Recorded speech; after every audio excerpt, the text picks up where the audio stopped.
Господи, Исусе Христе, Сине Божи, помилуй меня грешного. Отца и Сина и Светиот Дух. Амин. Возлюбени во Христа Бога, браќа и сестри, еве сме пред самите влезни порти во пречистите предели на великиот пасхален пост. Во тие пречисти предели не може да се влезе нечист.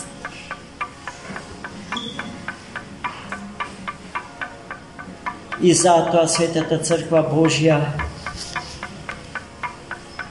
еве 4 цели недели, а тоа значи цел еден месец пред почетокот на великите пости не подготвува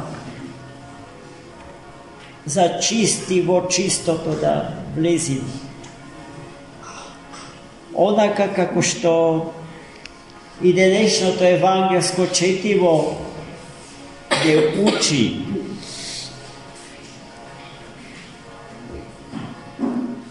Прв услов за вистински да се пости е проштевање. И затоа Христос на своите ученици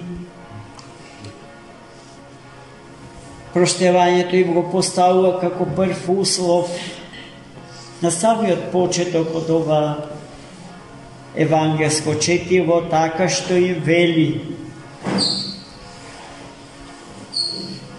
ако им ги простите гревовите на ближните ваши, и Бог ќе ви ги прости вашите. И ако не ги простите, ако не им ги простите гревовите нивни, и Бог нема да ви ги прости вашите. Че тоа е прв и најголем услов. Кондицио sine qua non, безусловен услов за вистински да се пости. И ние денеска тоа ќе го направиме ни со друг. Но проштевањето е вистинско само под еден услов.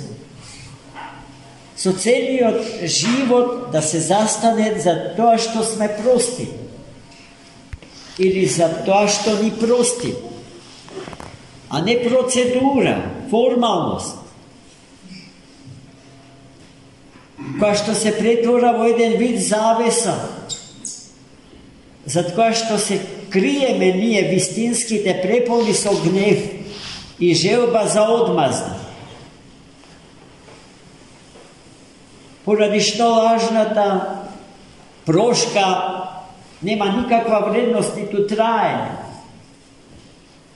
Трае онолку колку што треба да се излезе од портите на овој свет храм.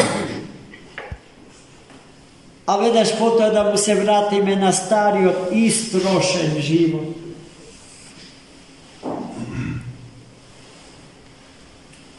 И како војни на злото, вкопани во шанци, да го чекаме другиот на мушичка.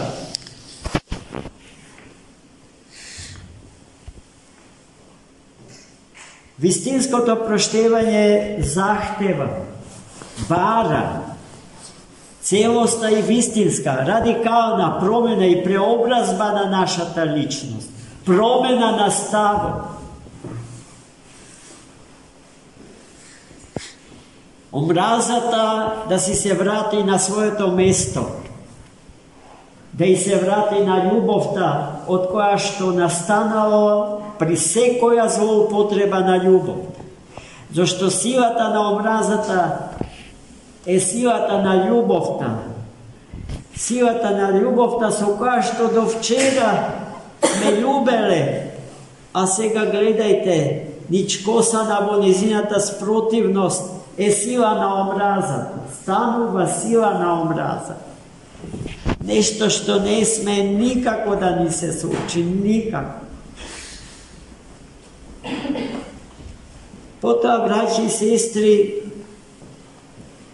Христос продолжува да не советува и да ни препорачува да се ослободиме од секој вид на лицемерство и претворство. Немојте, вели, да глумите луѓе што поста исцрпени, измачени од постот. Туку скријте го постот.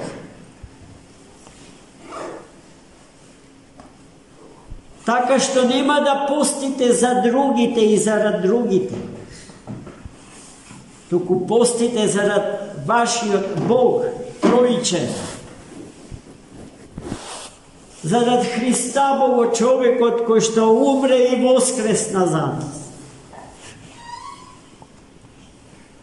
И затоа вели, не фрлајте пепел врз косите ваши,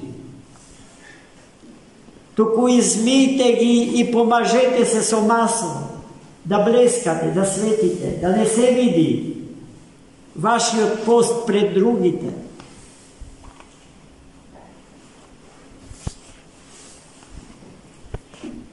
И така, браќи и сестри, оној кој што така живее, не собира богатства во банкарските трезори,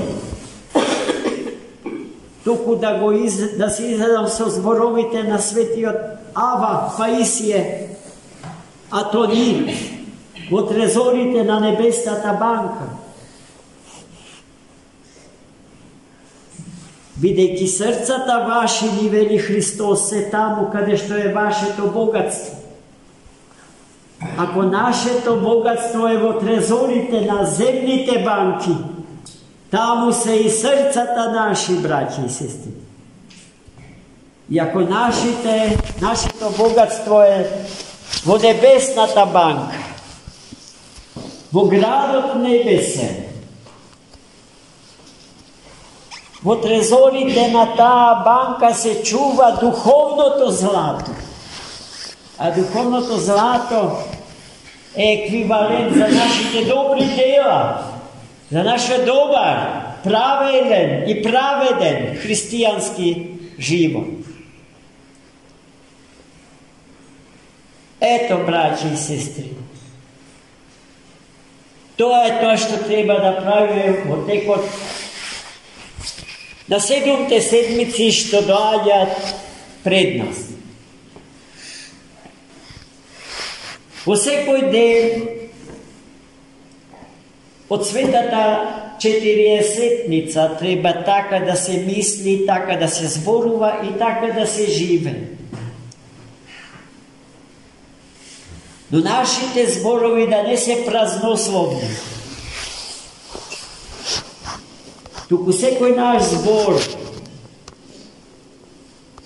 да си најде своја реализација во делата наши, да не биде верата без дела критериумот што треба да се исполни.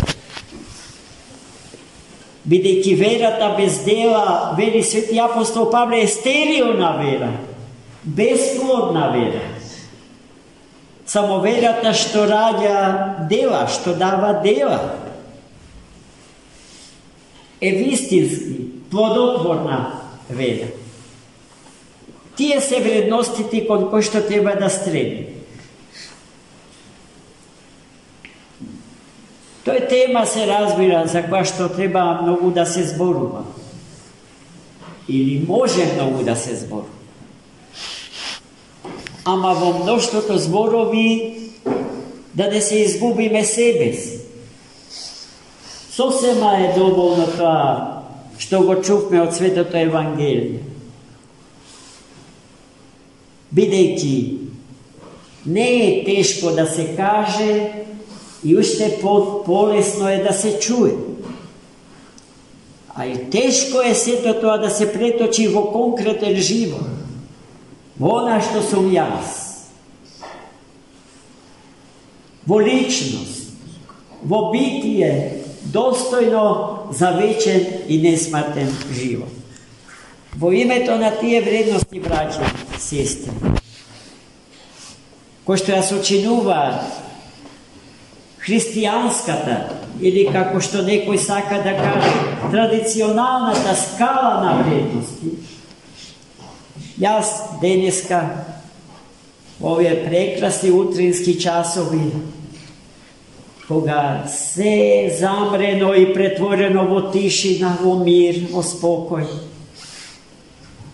за нашата молитва јако кадило, како кадило, да се дига, да се издига по вертикалата од нашиот богоцентричен живот. Сакам да ве замолам да ми ги простите сите мои согрешенија, направени со сакање или со несакање, со знаење или со незнаење, намерно или ненамерно, и на сите други можни и неможни начини. Особено гревот кој што е направен кон еден од луѓето на планетава Земја, а според Достоевски е грев кој што се однесува на сите луѓе. Кога на еден од луѓето му грешам, им грешам на сите. А меѓу луѓето не се наоѓа некој што не греши, освен Бога. Само тој е безгрешен и совршен.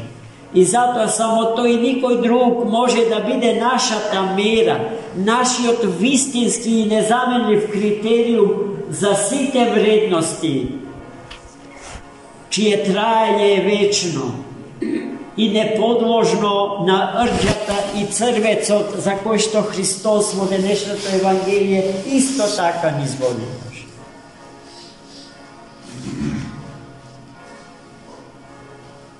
Да бидеме златни христијани. Во првите времења од христијанството постоеше една максима, која што мене многу ми се допаѓа. Верувам и вас. Старите, првите христијани се причестувале од дрвени путири, но самите тие биле златни. Денеска ситуацијата е променета, обратно. Се причестуваме од златни путири, ама ние христијаните сме дрвени. Треба да направиме се, да им се вратиме на првите христијански времења. Нашава литургиска заедница, имам впечаток, дека заличува на нив. А и времењата што ги живееме погодуваат за таква една сериозна и радикална преобразба на живот. Господ да ни поможе. Уште еднаш во името на тие вредности, декларирани и испратени до нас од устата Божја до срцата наши, ве молам да ми прости. Господи Исусе Христе, Сине Божи, помилуй меня грешного.